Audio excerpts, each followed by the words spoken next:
One of the biggest ones is an accidental question inflection. A question inflection is when we go up at the end of our sentence, so it sounds like we're asking a question, even if we're actually using a statement. If we are listening to someone and we hear them accidentally use the question inflection, our brain goes from listening to scrutinizing. Why? Our brain wonders, why did you ask me that?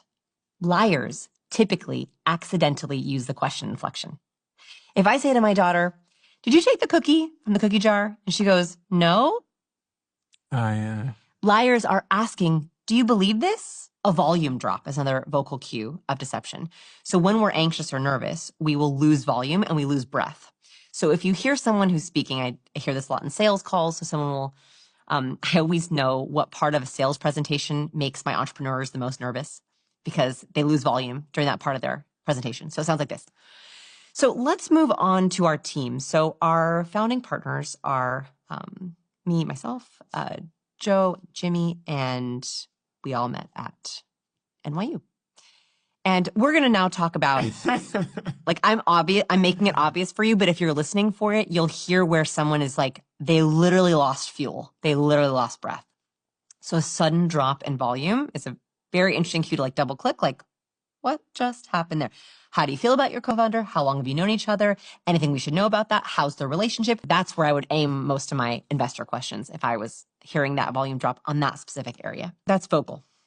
Nonverbal. So nonverbal, what you're looking for is where the verbal does not match the body. The biggest and most obvious one is when someone says yes, but shakes their head no, or says no, but shakes their head yes. This happens a lot if you ask someone, do you like the new girl?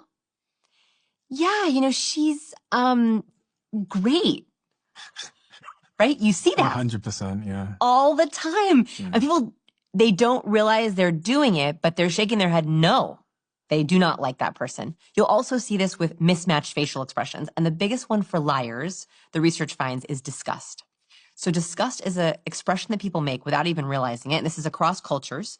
When we don't like something or when we smell something bad, we crinkle our nose up and we flash the upper whites of our teeth and we go, ugh, that. So you'll notice that liars typically feel dirty when they lie. So oftentimes they'll show disgust with themselves for lying. So you'll ask someone, so what do you think of the proposal? Yeah, it's really good.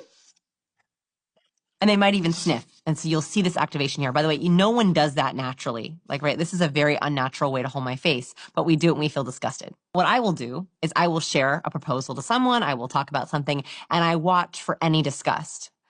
So I'll say, here's the plan for 2025. Here's what we're going to do. And if I see